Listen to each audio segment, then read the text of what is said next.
Hello, Namaste. This is KVM Kishore, and today we are going to talk about an interesting movie in our BP reviews. So, let us not delay any further and talk about this wonderful movie in the recent times called Soorarai Pottru in Tamil or Aakasame Haddura in Telugu. Now, why is this movie so interesting? Is because this movie is not once, twice, but thrice breath of fresh air, or sorry, fresh breath of air. And I'll explain you why it happens to be so. Unlike the regular movies, this movie has two heroes. You heard me right. The first one, Suriya, the second one being Aparna Balamurali. Trust me, both in the passion of the characters that they portray, as well as they themselves as actors and their performance, there is nothing that actually portrays somebody as a hero and somebody as another artist. Both of them are absolutely heroes for this particular movie.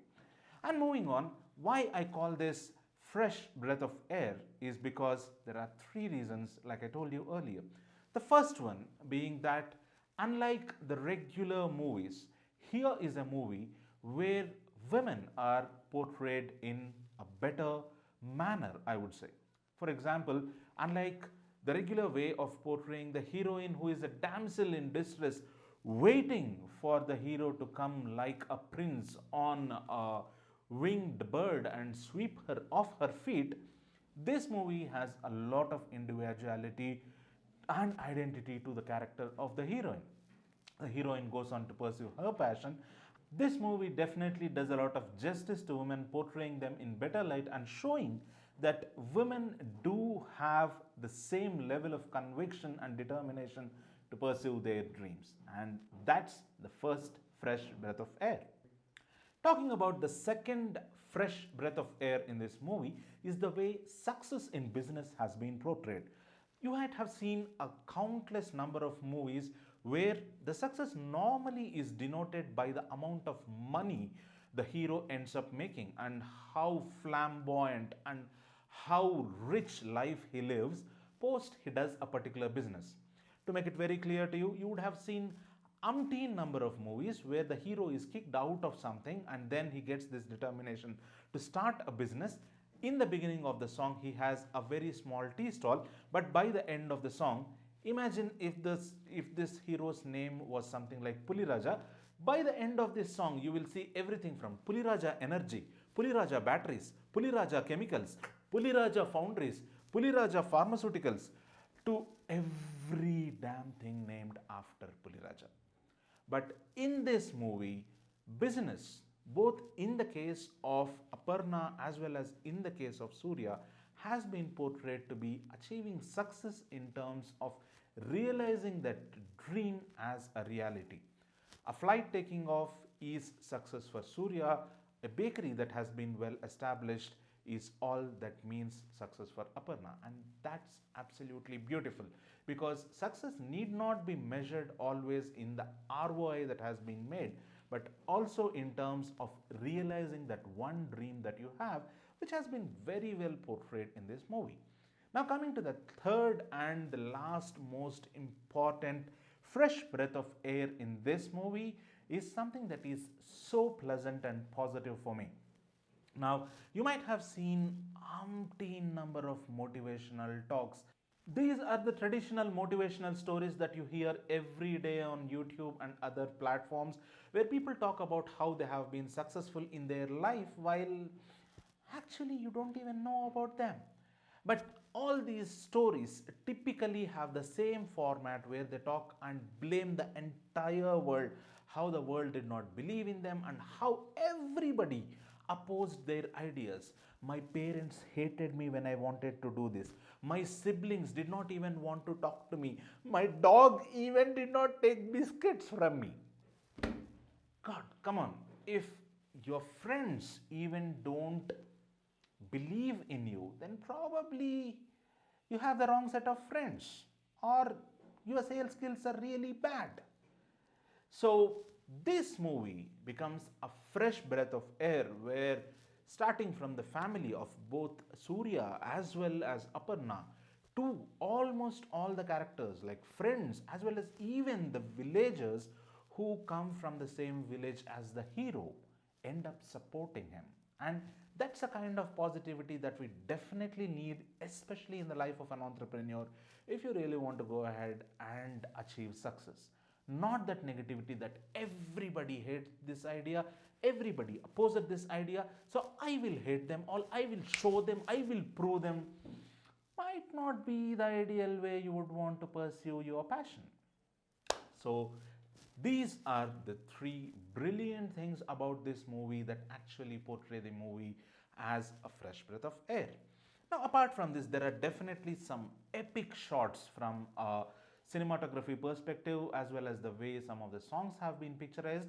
And also, I must admit, some elements that have been put in the movie just to keep in goodwill of both the class and the mass. Like, for example, ending up dancing before corpses, or even portraying the hero as an atheist. Now, these are some, necessary measures that have to be there, because you don't know who will end up boycotting your movie. So, yeah, with a pinch of salt, we will do accept these in the movie. All this is great, but there are some questions that nobody has been talking about, because of which I really wanted to talk about. That is, this movie particularly raises certain questions about business, and there is every need of introspecting ourselves with these questions. And I have 5 of them. So let us talk about these questions. Now, the first question is, this movie talks a lot about innovation, starting from turning the cargo planes into passenger planes, and how using internet as a method of booking tickets and removing the middlemen. Brilliant ideas, and that is how innovation should be. But does business world really consider innovation the way it has been portrayed in this movie? Or at least we as professionals of IT, business management, looking at innovation from that perspective? Because I personally find there are a lot of problems with the way innovation is being perceived in most of the organizations, because innovation most of the times ends up helping the business more than the end user or the customer. I'll give you a quick example. Let us take the very airlines industry about which this movie is.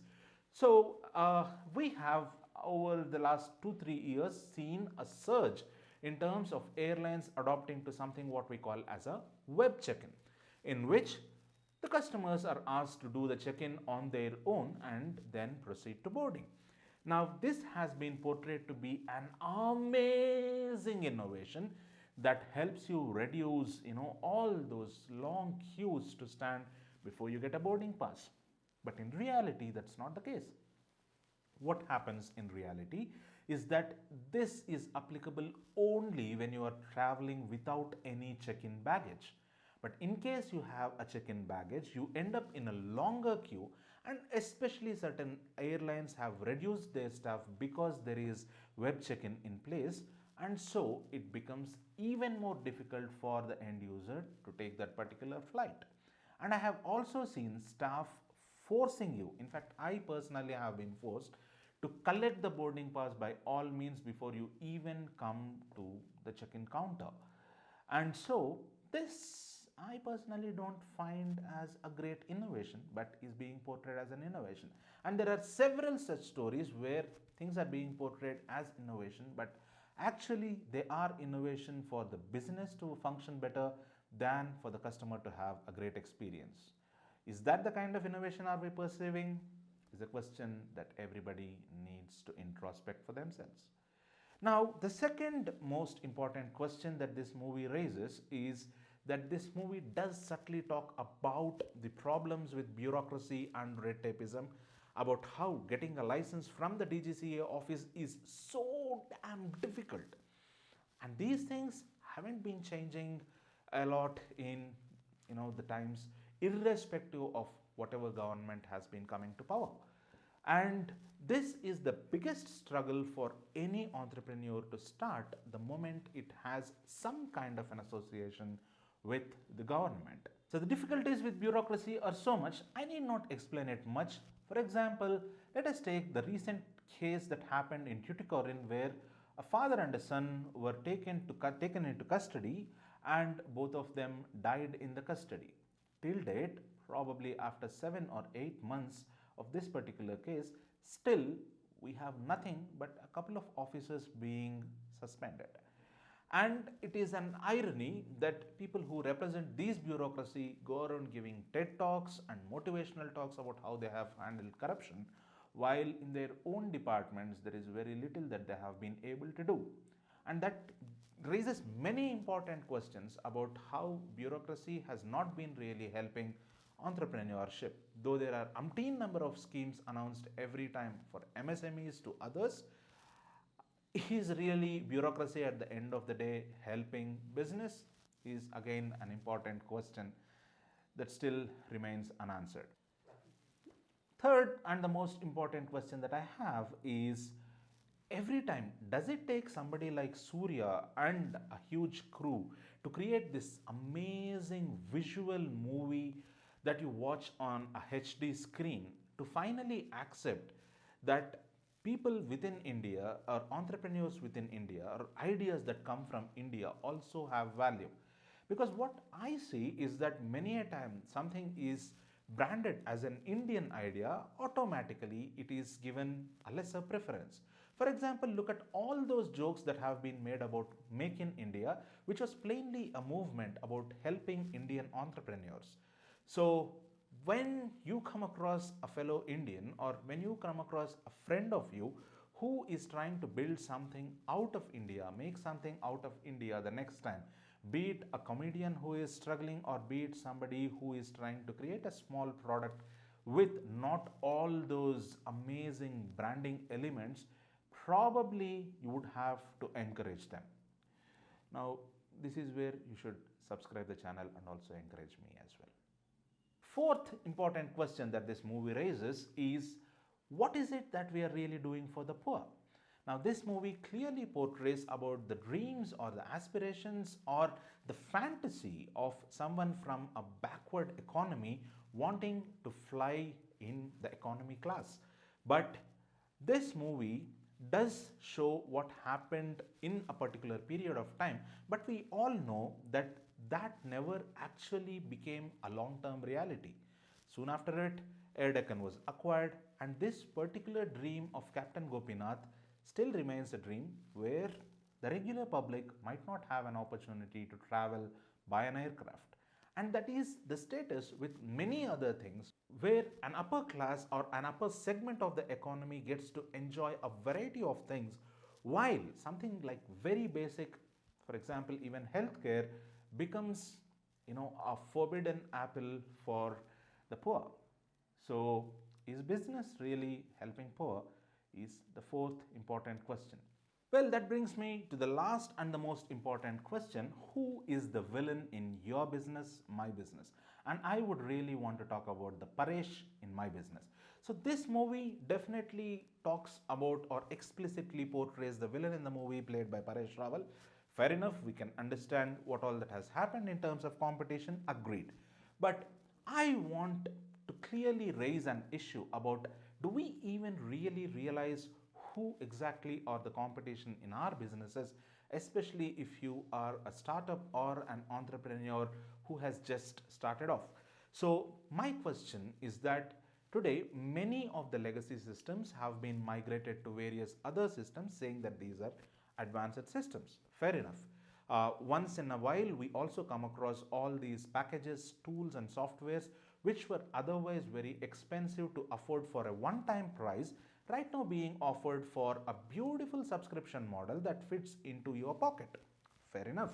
Now, while all those positives do remain, that these are plug-and-play applications that you could use and you could terminate the subscription whenever you cannot afford it, there is definitely a backend that is happening that we are not clearly aware of. Imagine this. Let's say I do a lot of sales related work. Now, all my sales related information, I put it on this particular subscription model, because of which everything relies on the cloud. Now, I am not doubting the security of this information because I have total trust in the information security of these large organizations managing the servers. But can anybody assure that there wouldn't be analytics run on the data of mine that I have been placing on cloud, as well as several other entrepreneurs who are placing it on cloud. And based on all this analytics, this particular company doesn't come up with a more advanced product that probably I could not afford even on a monthly basis, but can be afforded by somebody else who will invariably kill me in the business. And that is a very important question because we do not understand who exactly is our competitors today.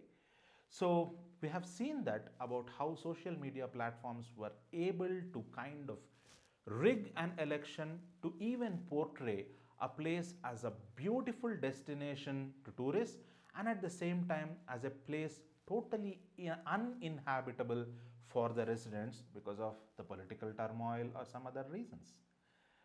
So that is the last question where I would want to ask you, who exactly is the villain in the life of an entrepreneur?